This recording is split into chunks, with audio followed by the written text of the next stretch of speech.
Dan saya, kalau misalnya kalian sering lihat vlog saya sering lakuin itu sih ketika orang minta dengan cara yang tidak sopan atau gimana, saya sering ngeliatin, dengan cara seperti itu, lu gak akan dapetin duit, beneran deh. Saya akhirnya ngasih orang yang mungkin gak ada hubungannya sama dia, saya sering banget seperti itu. Terus sudah, dan tiba-tiba dia juga bilang, setelah saya kasih uang, dia bilang, saya umurnya 77 tahun, kata dia. Terus saya bilang, kenapa? Saya harus kasihan sama dia. Gini loh bosku, banyak banget ya orang yang 80 tahun, 90 tahun, atau nggak 100 tahun yang saya temuin. Dia itu anti banget mengemis, kenapa? Nggak tahu. Dan itu membuat saya itu seperti malu sama diri sendiri. Dan saya ngelihat orang kalau misalkan memperlihatkan kelemahannya dia untuk mendapatkan uang, saya itu benci banget. Kayak misalkan dia cacat, saya cacat minta uang dong. Saya sering banget ngelihat orang yang nggak punya kaki, dia jalan, dia jadi orang yang suka baju itu apa sih, brosur, bukan brosur tadi saya bilang nggak apa-apa banget.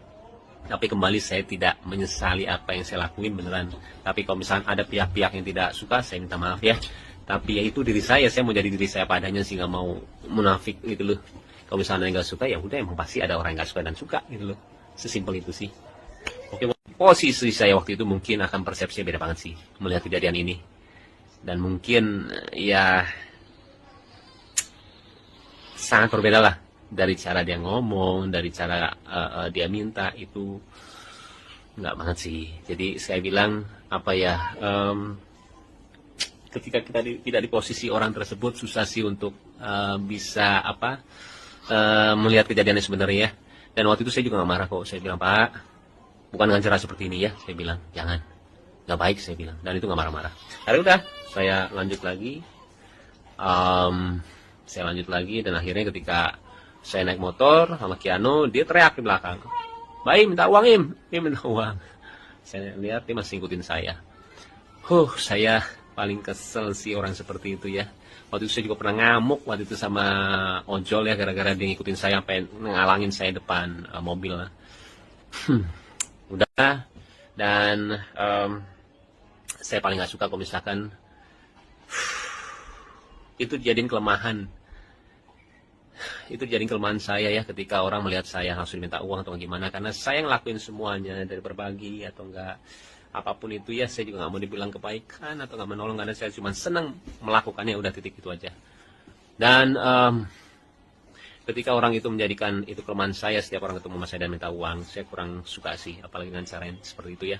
Akhirnya udah, saya jalan aja, nggak mengubris, saya ke rumah lah. Itu lumayan agak jauh sih. Terus saya ke rumah dan berhenti, dan tiba-tiba dia muncul lagi setelah berapa detik ya, 10 detik, 15 detik lah. Saya nyampe. Dan kembali dia minta uang sama saya, bosku. Di situ saya lumayan agak ini sih. Saya bilang, "Pak, tolong jangan dengan cara seperti ini." Saya bilang, "Jangan ya, nggak boleh." Saya bilang. Dan menegurnya saya dengan cara apa? Yang seperti kalian lihat di video.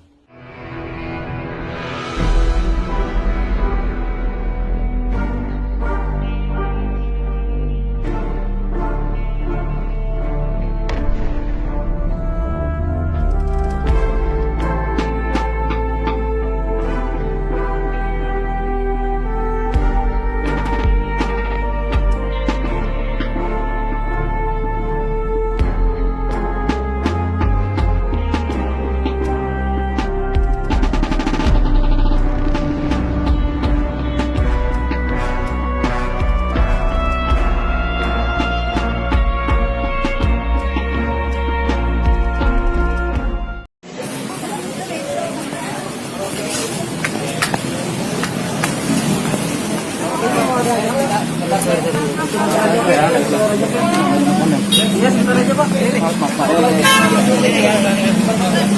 Jadi ini bapaknya kakinya ngajet.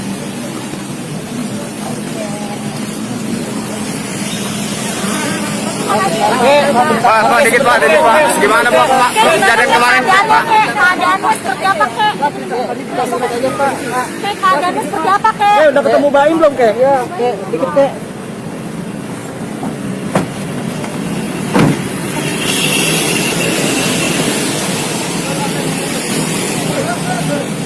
Wah, itu kemana udah almarhum? Siapa? Yang biasa. Iya, mana? Oh, dia di ada dia. Udah belum? Parah lu, parah. Ayo. Kak Niki, mungkin tanggapannya Kak Niki yang sedang ramai dibicarakan nih. Maksud, ada maksud. satu artis yang bikin konten bertemu seorang kakek-kakek tua, mungkin tanggapannya gimana nih Gi? Kalau gue sih cuma bisa mengelus dada, tapi akhirnya masyarakat Indonesia diperlihatkan dengan segala jelasnya sifat aslinya. Dulu kan gue dibully tuh, sempet tuh sama pengikutnya dia, anak pusat Indonesia gue dibully gara-gara gue membela salah satu tim gue yang namanya yang dibikin konten juga sama si Bayi itu maling dengan fotonya dia paling besar gitu kan. Nanti gue membela dia, yang ada gue malah dibully kan, dibully. Tapi kalau gue mau gimana, gue cuma berdoa aja sama Tuhan, gue cuma bilang ya mudah-mudahan waktu cepat menjawab seperti apa dia orangnya. Dan akhirnya sekarang ya bisa dilihat sendiri, udah bisa dinikmatin di media sosial, di TV kan. Ya itulah adalah imbas dari kepura-puraan. Ya mudah-mudahan ini bisa jadi pelajaran untuk para konten, para kreator ya, YouTuber juga, supaya jangan didiskriminasikan gitu orang-orang ya, miskin yang tidak bisa berbuat apa-apa, diolok-olok kayak begitu kan. Tadi gue juga sempat tanya sama bapaknya, bapak emang bapak pengemis? Enggak, saya nggak pengemis, saya cuma mau nawarin buku. Tapi saya dibilang pengemis berkali-kali, bahkan bapak itu tadi sempat nangis karena bapak itu sedih gitu, dibilang pengemis. Terus si Bayu juga klarifikasinya sekonyong-konyong kan. Jadi sebenarnya bapak itu simpel aja sih, dia cuma pengen Mbak Im minta maaf aja gitu. Dan kalau dari keluarganya minta kalau video itu segera di take down. Saat video itu trending dan segala macamnya kan Kaniki langsung bikin story langsung, kalau ada yang nomor minta ada nomor bapak itu hubungin gue. Mungkin apa sih yang pengen lo lakuin sama itu kan, sama kakek-kakek itu sebenarnya? Kalau gue kalau ngebantu sih ngebantu ya, karena ya lumayan maksudnya gue menaruh diri gue, kalau itu bapak gue gimana ya gitu, kalau itu salah satu dari keluarga gue gimana ya, gue pasti akan sakit hati banget sih. Sayangnya kan bapak itu juga tidak ada power kan, keluarganya juga bukan dari keluarga yang berada, jadi dia cuma bisa mengikhlaskan aja segala sesuatu yang dibuat sama Baim. Dan Baim kan juga bilang kan klarifikasinya bahwa dia tidak menyesali atas perbuatannya. Luar biasa sih buat gue. Si bapak minta di take down, alasannya kenapa? Ya karena dari anak-anaknya gak mau bapaknya diolok-olok sebagai pengemis, karena bapaknya memang bukan pengemis. Apa mungkin dari kontennya itu dimanfaatkan juga untuk mencari keuntungan gitu ya? Apa? Dari konten itu dimanfaatkan juga untuk Iya, mencari semua keuntungan. konten itu dapat keuntungan kok. Gue juga kan salah satu bisa dibilang YouTuber dengan subscribe yang lumayan banyak. Apapun yang kita lakukan ya pasti ada keuntungannya lah. Gitu. Makanya kan gue selalu kasih pelajaran ke orang-orang nih, orang-orang Indonesia ya, khususnya yang gampang sekali terpengaruh dengan perbuatan-perbuatan baik yang ada di media sosial gitu. Itu tidak sepenuhnya baik. Makanya gue selalu bilang kalau berbuat baik tuh gini nih caranya. Jangan lo ngasih 500.000, 300.000 terus jadiin konten terus orang suka dermawan ya gitu kan. Nah gitu. Kalau gue tuh selalu ngajarin orang tuh yang benar-benarnya. Tapi alhamdulillah sih sekarang ya emang karma itu memang sadis ya. Pembalasan dari Tuhan tuh lebih sadis daripada pembalasan dari manusianya sendiri. Jadi ini kan tadi sempat bilang bahwa waktu yang akhirnya bicara ya tentang Baim, sosok Baim yang sebenarnya. Artinya bahwa ini adalah pelajaran besar untuk para kreator semua. Iya. Iya, maksudnya mereka mengeksploitasi orang, kemiskinan orang dijadiin konten, tapi ngebantunya nggak pure, ngerti nggak? Nggak tulus ya? Nggak tulus. Kalau emang lu mau ngebantu, ngapain lu ngasih 300.000 buat beli apaan gitu kan? Walaupun buat mereka udah wah alhamdulillah seneng banget, tapi kita lihat jangka panjangnya. Dulu kan juga bikin konten jangka panjangnya juga dapet kan, walaupun kita nggak upload video, duit akan terus ada gitu loh. Makanya gue tuh selalunya kepengennya kalau bantu orang bener-bener gue bantu. Kalau bisa, kalau gue rezekinya lagi lebih, kalau bisa gue bangunin rumah yang layak gue bangunin.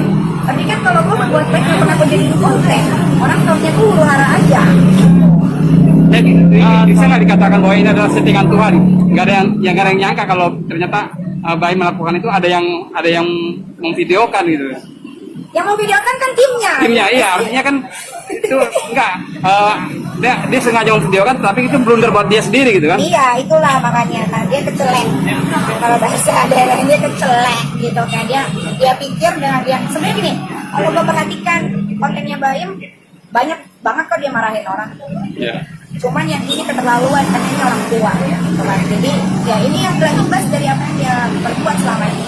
makanya kalau gue tuh selalu hidupnya pengennya yang begini-gini aja lah apa adanya. Gue nggak mau orang cinta sama gue gara-gara gue pura-pura gue pencitraan. Gue pengen orang cinta sama gue dengan apa dirinya gue aja gitu.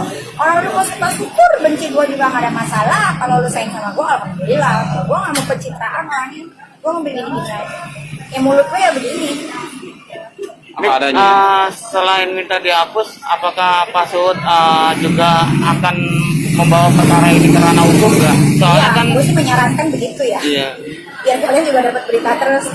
Bukan, soalnya kan itu dia diejek di depan umum, Jadi di muka gini, publik. sebetulnya Pak kakek ini bisa melaporkan secara pidana.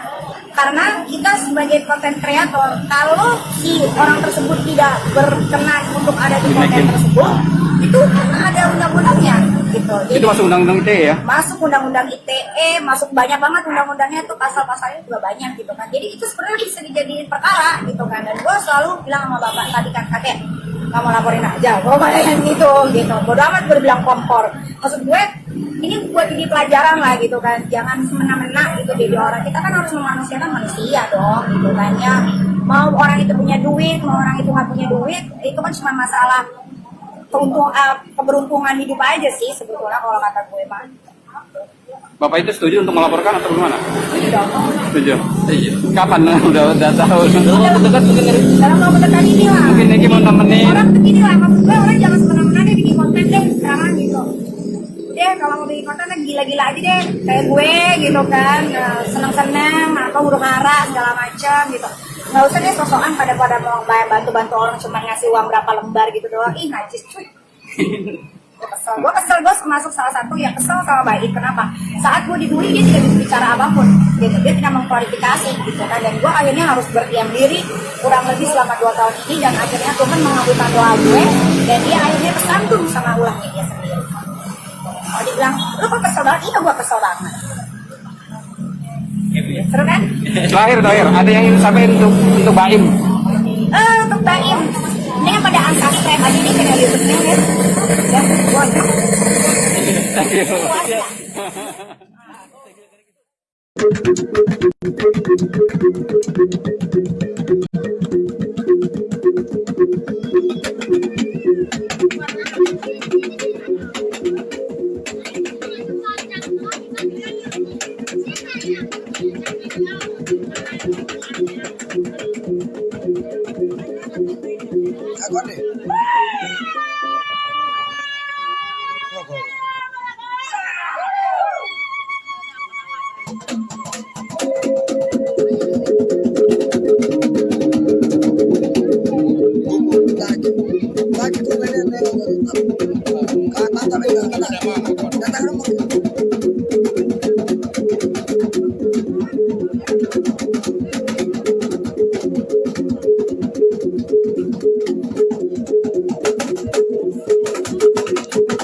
Thank you.